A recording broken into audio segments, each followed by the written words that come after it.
Welcome to Concussion Talk Podcast. I'm Nick Mercer. This is episode 39, and I'm talking to Tim Vanderjeugd. Is that correct? Vanderjeugd and Harrison Brown, which is easier to say. They're both going to talk about the new TFR Track Factory Racing and HeadCheck Health partnership, and I'll get about this new in the mountain biking, mostly on the mountain biking team, but I'll get their mountain biking, their off-road team, and I'll get Harrison to talk about. First of all, tell us about HeadCheck Health and what it does, and we should already do so. If you want to check out episode 38 with Harrison, so he talks more about HeadCheck, and then I'll get Tim to discuss more about the cycling teams. So, Harrison, welcome back, and thanks. Could you talk about what HeadCheck is and what it does and why it's applicable to cycling teams? Absolutely, yeah. So HeadCheck, we're a software company, and we also provide services to sports organizations.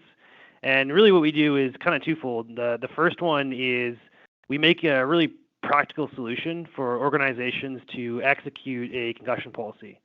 And so what that means is that we give them tools that can be used on their phone or their computer that really make it very simple, really, to walk through their concussion protocols. And obviously what we do is we cater that to what's appropriate for the user.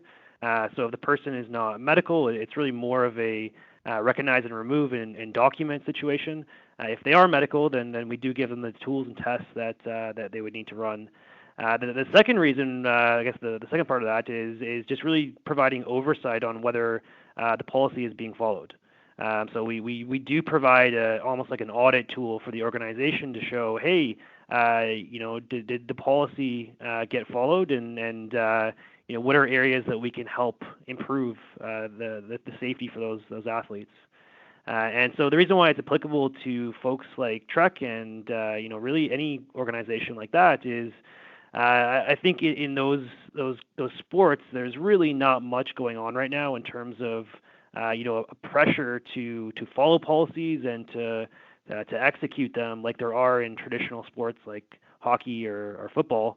And so what we can do is we can come in and we can make it really simple for them to really take the lead in this area and be proactive about it. And we think that eventually, all sports with risk of concussion will have to have something like this. And so, hats off to the Trek group to do this proactively ahead of everybody else. Well, great. Well, thanks. And now if you'll turn it over to Tim, who can tell us about basically what teams are using this software, this HeadCheck software and programs. Well, thank you, Nick, and thank you for having us on the show. With the Trek teams and in specific then our off-road programs, meaning Track Factory Racing, cross country, enduro, and downhill, so 3 mountain bike disciplines there. We really wanted to do everything we can for our riders and their health and their safety. We are in quite a unique situation in that we own and manage all of our teams. So we have full control from A to Z. And we really thought that having a proper concussion protocol and basically taking care of the health of the riders' brains beyond, let's say, their legs is part of our responsibility as well. So we're very, very proud to partner up with HeadCheck. We were hoping, let's say, Harrison and I, that we didn't have to use the protocol, let's say, until late in the season or something. Unfortunately, it's only April, and we did have already one situation where we used it and it worked perfectly. So we can go into that, dive into that a little bit as well. But I just want to say that we're really happy and proud to partner up with HeadCheck. Oh, thank you so much. And actually, I'll get now. We've talked about it already, but I will get you to, just for the listeners, now. Please introduce yourself, Tim, and like where you are and what your role is with the team, and sure, and proper pronunciation of your last name. Oh, if you do want to go there, it is Vanderjeugd. It means of the youth in Dutch. You can just call me Tim V for the rest of the conversation. It's probably okay. I am the director of sports marketing at Trek Bicycle, bike manufacturer company out of Wisconsin in the US. I am Belgian myself, so born in the heartland of road cycling, let's say. But at Trek, I am responsible for all of our teams. We have about 8 Trek Factory Racing level teams, which means, let's say, the top level of each discipline or sport. And those are athletes and teams where Trek has full control. Unlike other brands, we don't just give somebody a lot of bikes and a lot of cash. We feel that we have a better return on our investment when it comes to product development, marketing access, hospitality events, all kinds of things. Then through the sponsorship model, so in a unique way. And then in parallel, our mountain bike teams are not individual teams either. We do run all 3 of them with the same management group, with the same staff, equipment, let's say, directors, vehicles, logistics. Everything is sort of seen as one big team, and therefore the partnership with HeadCheck across all disciplines works really well. So what it means in real life is that all of our staff on the ground has had the proper training through HeadCheck and is able basically to do testing by the side of the track in case of a crash or something. Riders can also sometimes come back to the pit space, or it could be at the hotel, but we have people on site basically that are able to do an early assessment of a possible concussion and take appropriate response if needed. So there's a couple of levels of, let's say, who has access to or who can do a test. It's working really well. It really corresponds with our desire to, let's say, be in control of what happens to our athletes and not leave anything open to any risks. Like we basically want to do every single thing we can do to support our riders. That's great. So I know you just do the road cyclist yourself, and you're in Belgium for a road race to watch your team there. But what teams are actually using? Which of your Trek teams are using HeadCheck, and what? And why did you say earlier you needed to use it earlier in the season to use your protocol? Yeah. So at this point, it's the 3 Trek Factory Racing off-road teams. So the cross-country team, which competes over 6 or 7 World Cups a year. We have arguably the best team in the world, I think, when it comes to cross-country. We have the, based on the, let's say, 2018 standings, because the season is yet to start. We have the 1st-ranked woman, the 3rd-ranked woman, the 7th-ranked male, and the 1st-ranked under-23 woman. So a kick-ass team. Yes, and one of those riders, Emily Batty, did have like a serious crash a few years ago, for example, on a training day, and then at race day. I don't believe the concussion was properly assessed back then, or at least not the proper consequences was given to it. And then on race day, she had a crash, which, I mean, it's hindsight is perfect, right? But it is possible that a possible concussion caused that crash, maybe because her reactionary capacity was not where it should be. So it's hard to assess that right now, but it's definitely something that could have probably been dealt with in a better way.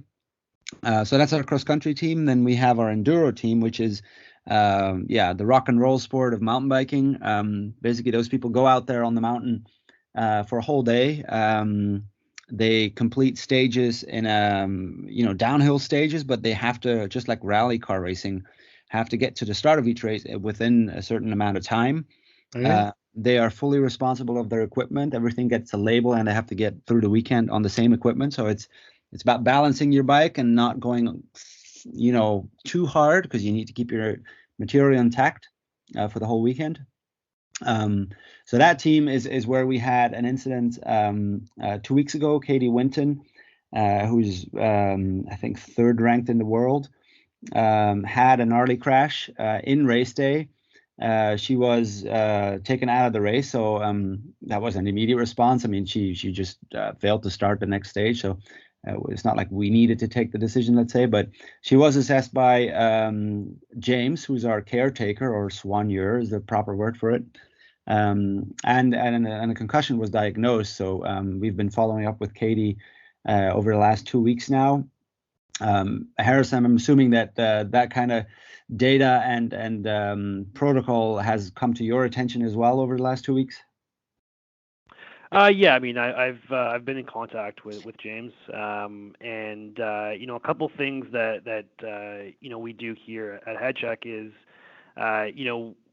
we allow the athletes themselves, actually, if they're concussed, to things that are appropriate for them to track, and so I believe that until Katie goes back to sport, she's going to be self-collecting some information. Now, of course, she's not doing medical tests on herself.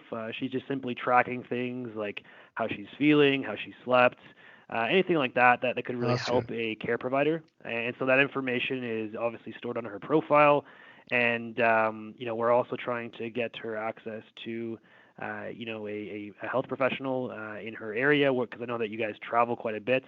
And so it's always tough to always have the same person, but yeah, we're going to make sure that that information is available to the medical professional that is appropriate.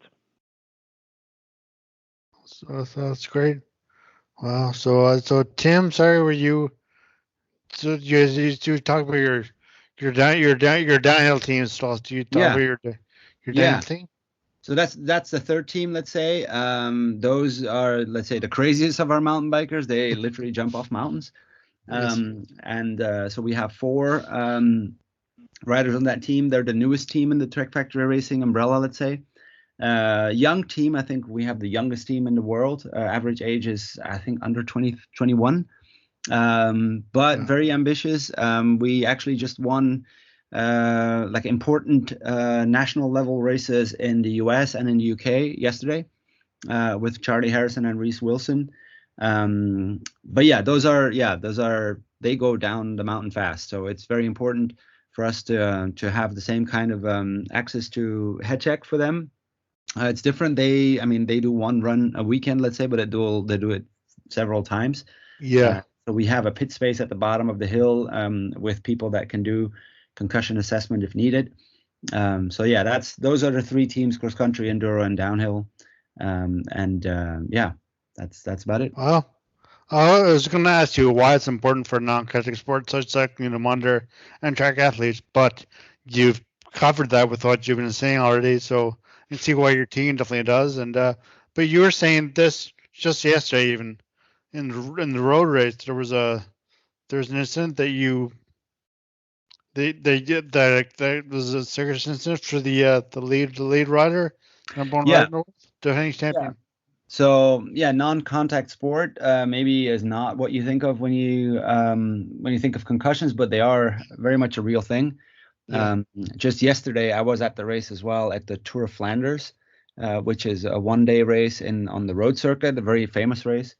And then the defending champion had a really gnarly crash. 50K into the race, was unconscious for a while on public television actually.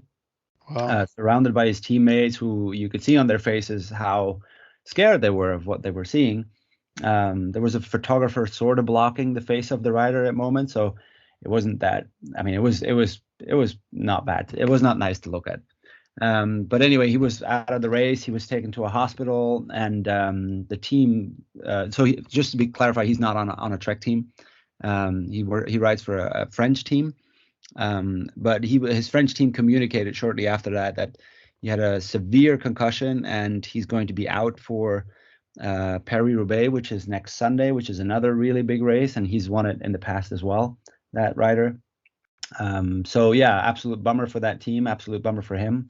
But they are a real thing, and you don't think of concussions when you see those, guys in Lycra on skinny tires and, that going super fast through the landscapes of France as well. But they certainly do happen. And you want to be doing everything you can, I think, as a team to prevent, not prevent, but to properly identify and take the right consequences of action.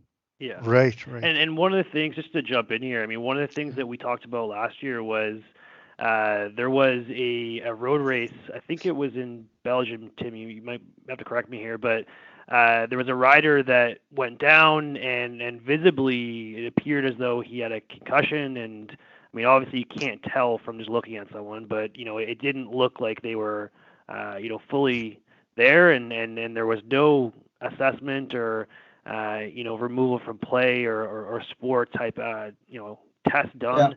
And afterwards, the writers were going off on him, saying, "Wow, like he's just so brave, and good on him to keep going. It really shows how much of a warrior cyclists are." And I remember we spoke about it, and we were like, "This is horrible. I mean, how are in this day and age, how are people writing stories like that? I mean, it should almost be the opposite. It should say, hey man, like don't do that in the future. If there's any concern that you possibly have a head injury, don't continue because there's kids watching this."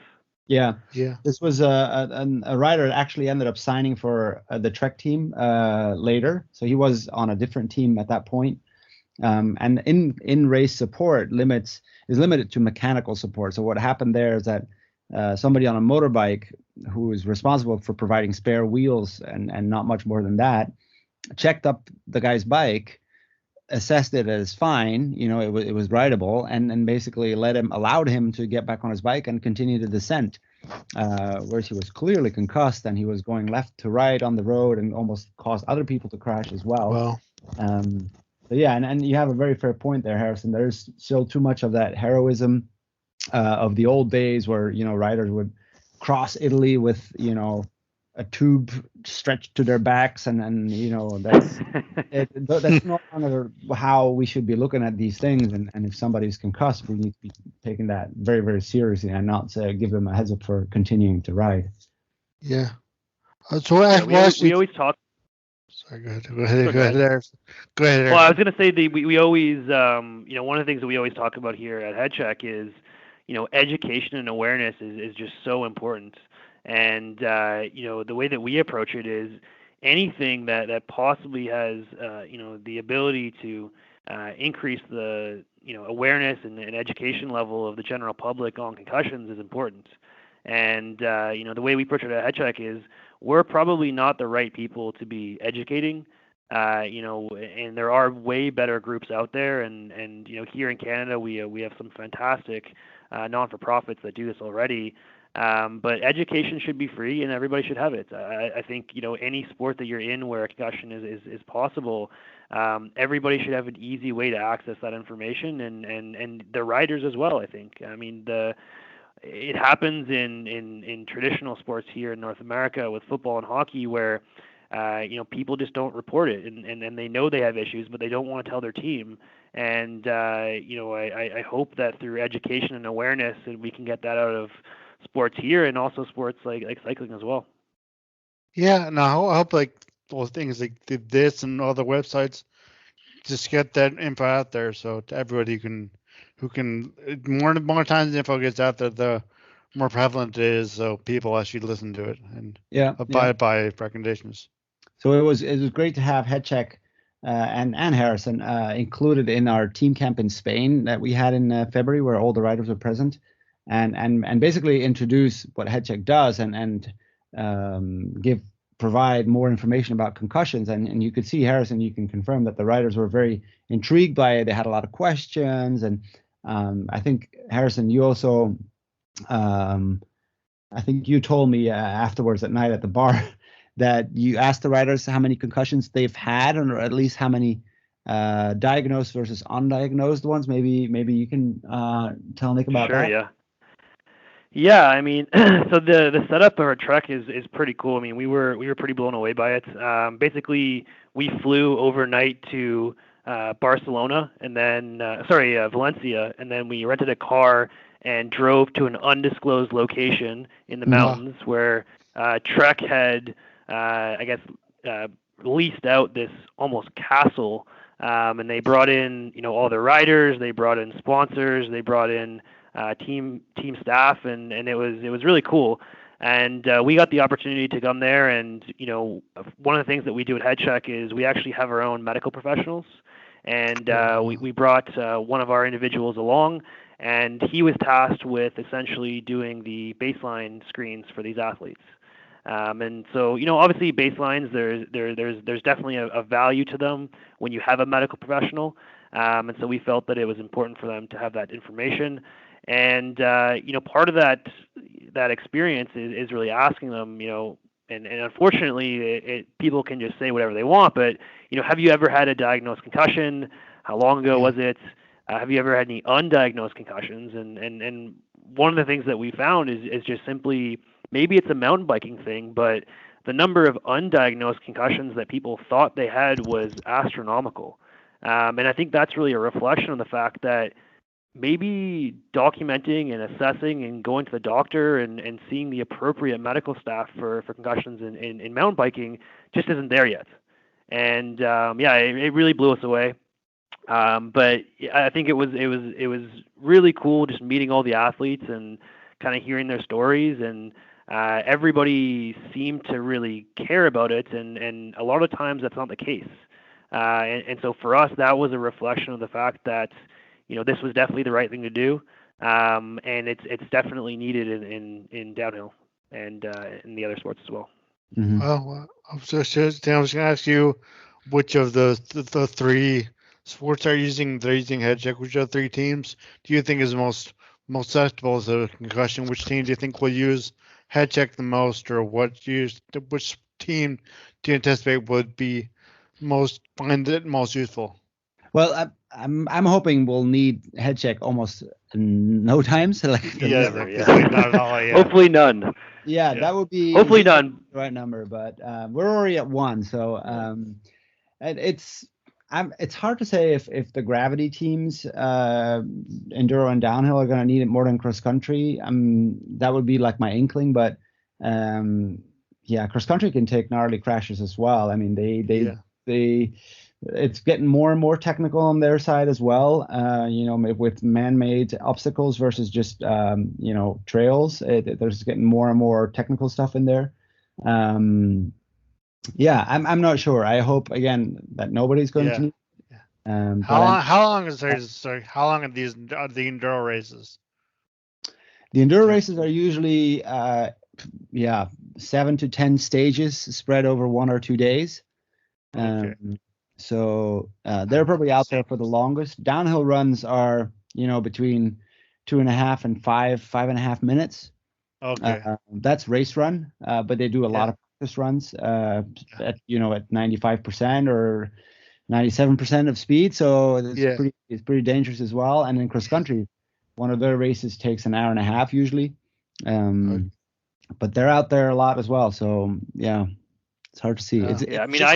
I just can't really tell which one I would think would be a higher risk. And in traditional sports we have incident rates, right? And there's really good researchers out there that are quantifying the number of concussions per athlete exposures, and so that gives you a really if you want to call it a power rankings of risk for concussion. And I don't think we have that in cycling yet, and I think that would be some great research for people to look into. But the experience I have is I've gone downhill mountain biking once here I went to Whistler and rented a pass and a really expensive bike, and within 5 minutes I think I gave myself a concussion. So I think they're all dangerous sports, if you want to say that, and these are the best people in the world that are riding these bikes, but it still is dangerous. And one of the takeaways that I had from my conversations with the riders was, sometimes it's not like they're wiping out or they're taking a turn wrong. It's they're racing and then they might bump somebody, or they might there might be some grappling as they head towards the line. And sometimes that's something that we forget about, that when you're out there as a recreational cyclist, you're probably not doing that, and these folks are. Yeah, sure. So actually, on these one night, does Christian Tim does Trek or TF Trek Factor Racing, does it have a concussion protocol for all teams, or and does UCI for Union Cycliste International? I'll let you say that, Tim. Union Cycliste International, that's the governing body of cycling. Go ahead, sorry. No, I don't think there's something in place on the mountain bike side, neither on the road side. inside our road team, we have medical professionals that use international standards for concussion identification. They are currently not partnered with HeadCheck. That's maybe something for the future, Harrison. But I mean, what is true is definitely true is that those people are very concerned with concussion as well. So that's definitely something that is tangible and that's out there. But the sport still has a couple of steps to take to make it really, across the board, sensitive to concussion protocol. Right. And UCI doesn't have that? UCI has no concussion at all? I don't believe so. No. And that was last question. Just sort of how you guys, who reached out to who and to whom, and how does HeadCheck and Track Factory Racing partnership developed? So we have a British gentleman who's a soigneur, or like a caretaker on our enduro team. His name is James. He is an avid cyclist himself. Has had a fair bit of concussions himself as a gravity downhill rider, let's say. And he's somebody that, like, I love the guy. He's just a very, very charismatic, really nice guy. Riders just love having him at the events, at the races. And James is somebody that reads up a lot about what's going on in the world of concussions. He's just somebody. He's somebody that wants to help people. He's always doing whatever he can to help people. So he's the one that approached me about it. And then he had done his research and had come up with HeadCheck as like the reference for us to look into. And then Harris and I got on a call, and then we very quickly realized the potential of this partnership. And it didn't take us very long, right, Harrison, to come to an agreement about what was next for us? No, it didn't take very long, but I did book my flights to Spain about the night before. So yeah, that's true. But I think I think James reached out to us. It was honestly probably about a year and a half ago. And I know that at that point he was doing research on the different systems out there, and we were just one of them. And we had a couple video calls back and forth, product demos, all this kind of stuff. And we were very excited when he let us know that he was going to pass it along to Tim. And I think our experience with the whole team has been, this is something that's been supported from the top down. And I think if we're making the difference that we think we are, we hope that it continues not only with Trek but with other partners as well. So that's great. And so I just want to thank you both for being on my podcast, and I hope you got me note about that. Once we finish recording, I'll like to talk after this. But for now, that's the end of the podcast. So thank you so much. Is there anything else you think you'd like to talk about or mention about concussion or cycling or injury? No, all good on my end. Thank you very much for having us on the podcast. Great. Thank you so much. Nick. Appreciate it. Thanks a lot, Harrison. Thank you very much to Tim and Harrison for an excellent chat. And congratulations to Trek for such forward thinking in addressing concussions. And good luck to all the racing teams this year. Thank you all for listening. And please rate and review this podcast on iTunes, SoundCloud, YouTube, Google Play Music, Stitcher, and wherever else you get your podcasts. Also, please visit my webpage at www.concussiontalk.com. Thank you again, and I hope you drop by my website to check out my blogs and my other podcasts, including my own bike podcast in which I talk about my bike trip across Canada for 66 days in 2002. As always, music at the beginning of this podcast is by Ben Sound. www.bensound.com.